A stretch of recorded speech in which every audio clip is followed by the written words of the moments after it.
Hello students, खैर मकदम है आप सभी का आपके अपने यूट्यूब चैनल स्टडी विद एहसान पर। और जैसा कि थंबनेल से आपको मालूम है कि आज के इस वीडियो में जो कि इम्पॉर्टेंट सब्जेक्टिव क्वेश्चंस का एक नया वीडियो है, हम लोग देखेंगे बहुत ही इम्पॉर्टेंट और बहुत ही ख़ास सवाल, नज़म इंडिया गेट का खुलासा। जी हाँ, ज़ेर निसाब जो आपके सिलेबस में नज़म है इंडिया गेट दरख्शां हिस्सा दोम में बहुत ही मशहूर नज़म है और इसका खुलासा कई बार आपके इम्तिहान में पूछा गया है और इस बार भी इसके पूछे जाने की पूरी उम्मीद है।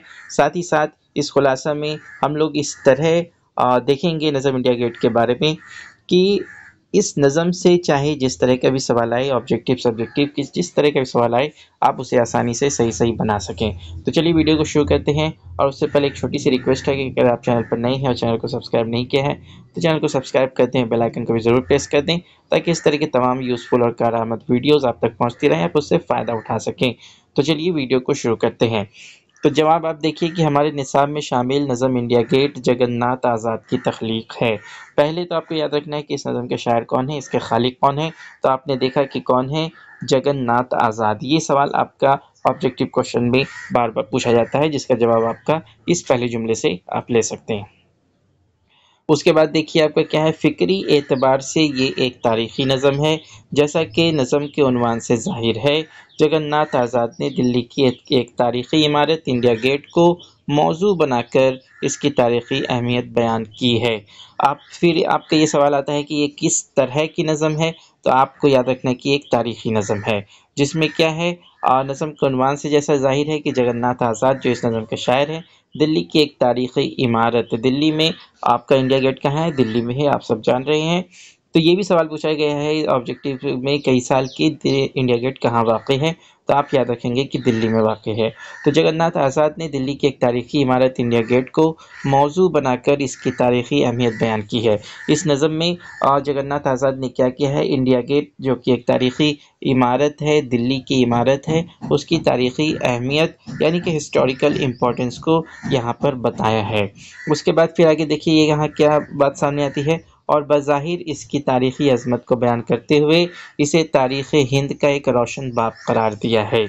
जी हाँ, जगन्नाथ आज़ाद ने इंडिया गेट की तारीख़ी अज़मत को बयान करते हुए उन्होंने क्या किया है, इंडिया गेट को तारीख़ हिंद यानी कि हिंदुस्तान की तारीख़ का एक रोशन बाब, एक रोशन पार्ट करार दिया है। उसके बाद फिर आप देखिए आगे, लेकिन इसके साथ ही इंडिया गेट को ग़ुलामी की अलामत भी करार दिया है।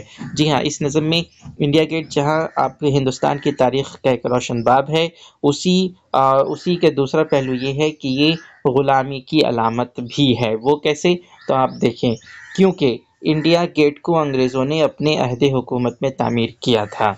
तो इंडिया गेट को अंग्रेज़ों ने तामीर किया था और जिससे ये पता चलता है कि अंग्रेज़ यहाँ रहे, बहुत दिन उन्होंने हुकूमत की और हम हिंदुस्तानी उनके ग़ुलाम रहे। तो इसकी भी याद ये इमारत दिलाती है, जिसकी वजह से जगन्नाथ आज़ाद जो इस नज़म के शायर हैं, वो कहते हैं कि इंडिया गेट को ग़ुलामी की अलामत भी करार दिया गया है, क्योंकि इंडिया गेट को अंग्रेज़ों ने अपने अहद हुकूमत में तामीर किया था।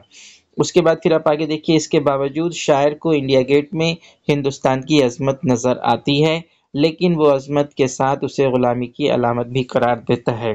ये बात अभी आपको मैंने बता दिया। बिलवास्ते तौर पर शायर अपने शिद्दत एहसास को ज़ाहिर करते हुए ये कहना चाहते हैं कि हम अपनी तारीख़ व तहज़ीब की अज़मत हासिल करने के लिए गैर कौम के मोहताज हैं। शायर को इस बात का दुख है, इस बात की तकलीफ़ है कि वो अपनी अज़मत, तारीख़ व तहज़ीब की अज़मत को हासिल करने के लिए किसी गैर कौम यानी कि अंग्रेज़ों के मोहताज हैं। तो ये यहाँ पर बात आती है, इंडिया गेट को किसने तामीर करवाया था, अंग्रेज़ों ने तामीर करवाया था। ये भी ऑब्जेक्टिव क्वेश्चन आपका कई बार इम्तिहान में पूछा है। उसके बाद यहाँ पर आप पैराग्राफ चेंज करेंगे, उसके बाद लिखेंगे कि नज़म के आखिरी बंद में शायर ने इस बात का सबक दिया है कि हमारी ज़िंदगी का अहम तरीन मकसद मादर वतन को अंग्रेज़ों की ग़ुलामी से आज़ाद कराना और अपने मुल्क की तहज़ीब की पहचान बनाना चाहिए। कि हमारा अहम तरीन मकसद यानी कि हमारा जो सबसे इम्पोर्टेंट एम होना चाहिए हमारी अपनी ज़िंदगी का, वो अपने मादरी वतन को अंग्रेज़ों की ग़ुलामी से आज़ाद कराना اور اپنے ملک کی تہذیب کی پہچان بنانا چاہیے۔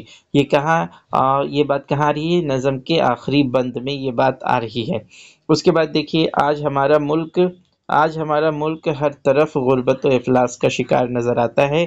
شاعر اس بند میں بہت کرب کے ساتھ یہ کہنا چاہتا ہے کہ ہمیں اپنے آس پاس کی غربت و افلاس کی فکر نہیں ہے، اس کے بجائے ہم انگریزوں کے بنائے ہوئے انڈیا گیٹ کو دیکھ کر فخر کا اظہار کرتے ہیں۔ شاعر کو اس بات کا دکھ ہے، اس بات کا افسوس ہے کہ آج ہمارے چاروں طرف غربت و افلاس نظر آتا ہے نا، غربت و افلاس۔ لوگ کیا ہیں؟ ہمارا پورا ملک ہی غربت و افلاس، غربت بھی غریبی اور افلاس مطلب غریبی اور پریشانی کا شکار ہے۔ ہر طرف لوگ غربت و افلاس کے شکار ہیں، اور اس بند میں شاعر بڑے کرب یعنی کہ بڑی تکلیف کے ساتھ یہ کہنا چاہتے ہیں کہ ہمیں اپنے آس پاس کی غربت و افلاس کی فکر نہیں ہے نا۔ لوگ غریب ہیں، پریشان ہیں، محتاج ہیں، اس کی فکر ہمیں نہیں ہے۔ اس کے بجائے ہم کیا ہے؟ انڈیا گیٹ کو دیکھ کر فخر کا اظہار کرتے ہیں۔ اس کے بعد آگے آپ دیکھیے، ہمیں پہلے ترجیحی بنیاد پر ملکی مسائل پر غور کرنا چاہیے اور اسے حل کرنے کی کوشش کرنا چاہیے۔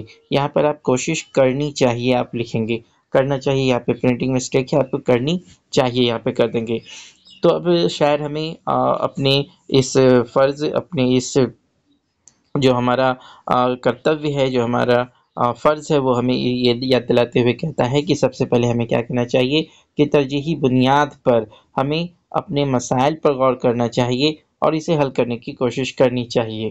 اس کے بعد پھر آگے بات دیکھیے کہ شاعر ہماری قومی حمیت کو بیدار کرتے ہوئے یہ کہنا چاہتا ہے کہ انڈیا گیٹ کو ایک تاریخی یادگار کے طور پر گوارا تو کر سکتے ہیں، لیکن اس پر فخر نہیں کر سکتے۔ جی ہاں، ساتھ ہی ساتھ شاعر نے اس بات کو بالکل کلیئر کر دیا کہ ہم اس انڈیا گیٹ جو کہ انگریزوں کے ذریعہ بنائی گئی ایک عمارت ہے، اسے تاریخ کے طور پر ہے نا، اس کی تاریخی اہمیت کو دیکھتے ہوئے اسے تاریخ کے طور پر یاد تو کر سکتے ہیں، لیکن اس پر فخر نہیں کر سکتے۔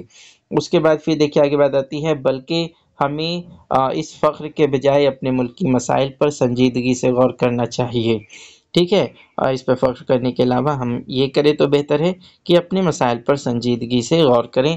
قومیت کے تصور کے لحاظ سے نظم انڈیا گیٹ ایک کامیاب نظم میں شمار کیا جا سکتا ہے نا۔ قومیت کے تصور، قومیت یعنی کہ نیشنلٹی کے اکارڈنگ ہم کیا کر سکتے ہیں کہ یہ جو نظم ہے، یہ جو پوئم ہے، اسے ایک سکسیسفل پوئم، ایک کامیاب پوئم تصور کر سکتے ہیں، کامیاب نظموں کی فہرست میں اسے شامل کر سکتے ہیں۔ لیکن یہ ہمیں نہیں بھولنا چاہیے کہ ہم اپنے مسائل پر غور کریں، اپنے جو بنیادی مسائل ہیں اس پہ غور کریں، اور اسے تاریخ کے طور پر تو ہم انڈیا گیٹ کو یاد رکھیں، لیکن اس پر فخر نہ کریں، کیونکہ یہ تاریخی اہمیت اس کی تو ہے ہی، لیکن یہ ہماری یہ غلامی کی علامت بھی ہے، کیونکہ یہ انگریزوں دوارا ان کے دور حکومت میں تعمیر کرائی گئی تھی۔ تو بہت ہی ایک اچھا اور کامیاب، بہت اچھی اور کامیاب نظم ہے جگن ناتھ آزاد کی قلم سے۔